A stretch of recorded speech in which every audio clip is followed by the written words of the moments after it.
welcome back to the channel. So, update on cars. We finally did sell my GT3, as you guys have probably seen in the last couple videos. GT3 is gone.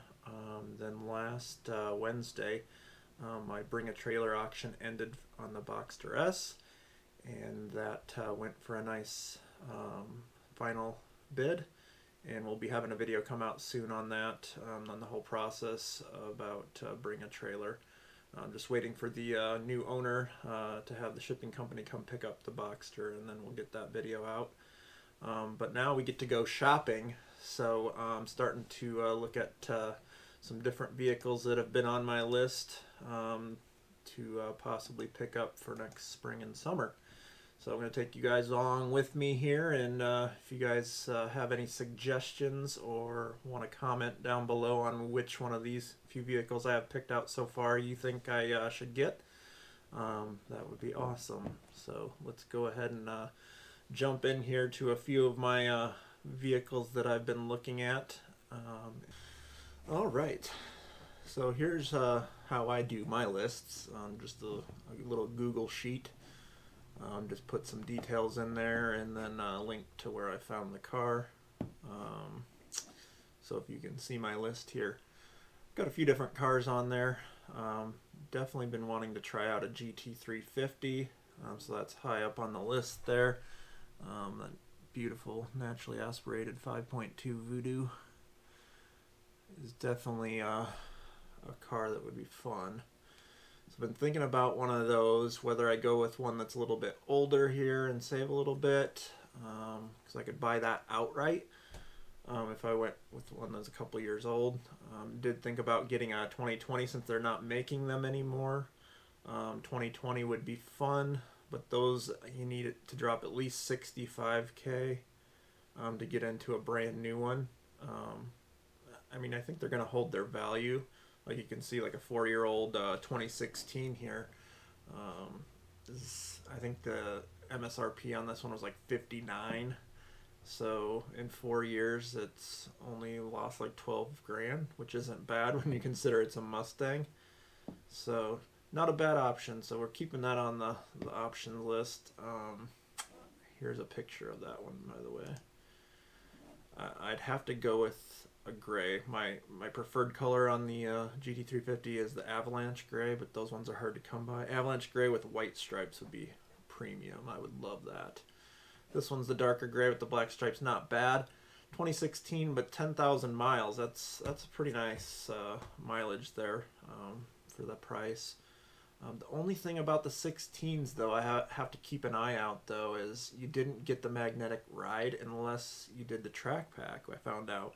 And most of these cars that I've been finding just have the technology pack, and then you don't get that magnetic ride. 2017 and newer, then that was standard, so I don't have to worry as much on that. But I really think I want the magnetic ride.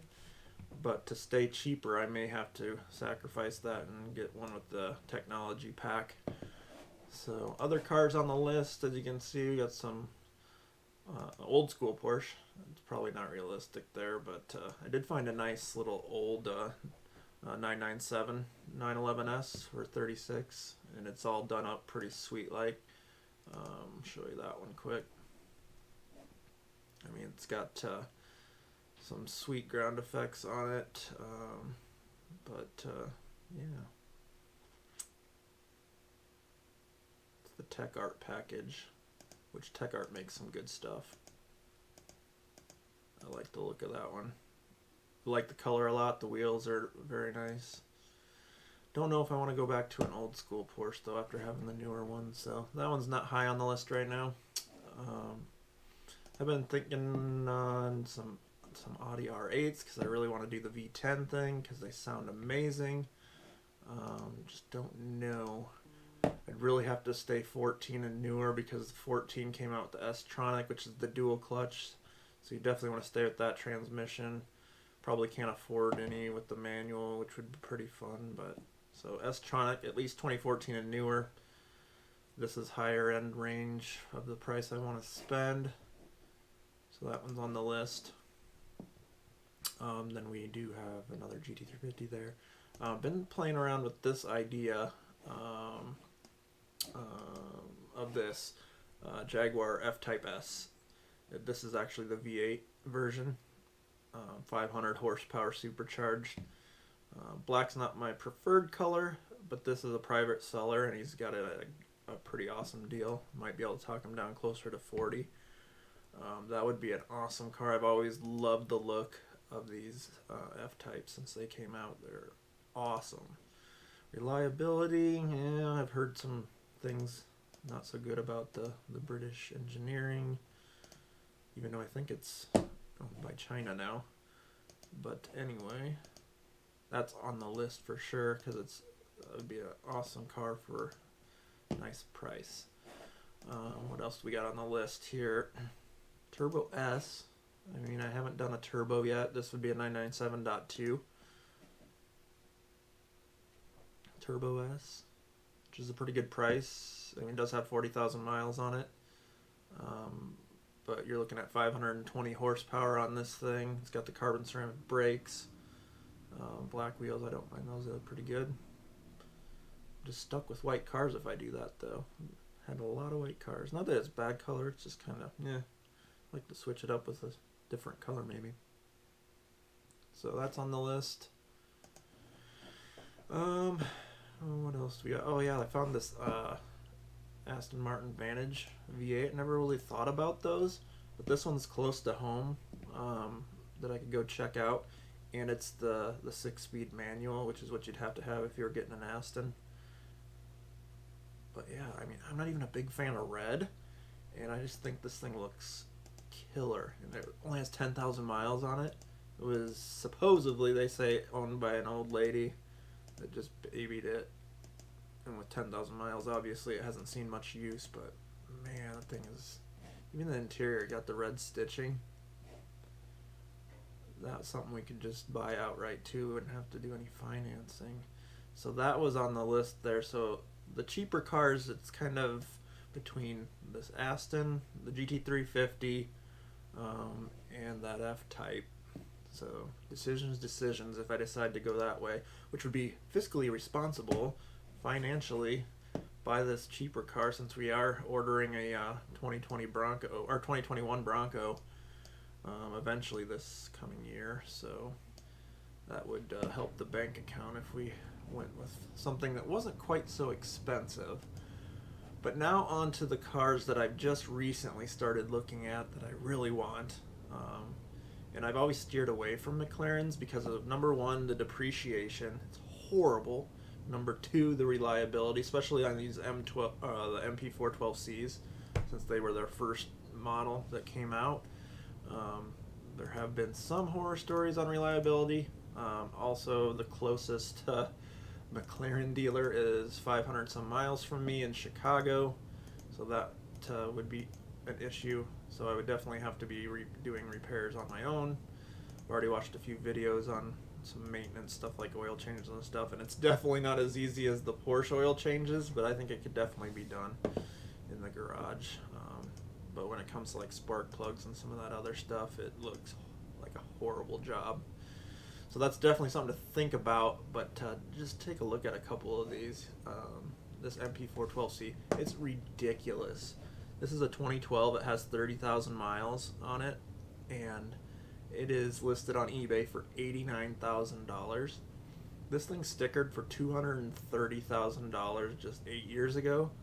And you start doing the math on that, it's just crazy depreciation. And you know the depreciation is going to end somewhere on these things because there's so much power, so much of a car for the money.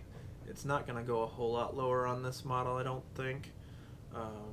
So it'd be something to try. I mean, 600 horsepower, twin turbo V8, flat plane crank, that would be sweet. I mean, keep it for a little bit. And the way I keep cars, you know, probably wouldn't have it too long. So try it out and move on to the next thing probably. But here's the one that I found here a couple days ago that I'm really, really interested in. I didn't think I wanted to go with a convertible, but this is the Spider, and this is a 2014 Spider, so it's had a couple years on it. because they came out in 2012, so they've fixed a few things on them. But this is the Spider, so, but it's got the hardtop Spider, and man, it just looks good. This car right here was a $333,000 option car, MSRP, with the options on this thing. It's crazy. So I did the math on it. They want 116 for this thing. It's depreciated like $215,000 in 6 years. That's $31,000 in depreciation a year. That is an insane amount of car for the money, though. Whether there's reliability issues or not, I think for that price, I mean, look at it. It's freaking awesome. All that carbon fiber. The thing that gets me with the 12Cs is the front end. It's just kind of black. Never really cared for it. I like the 570s front end better.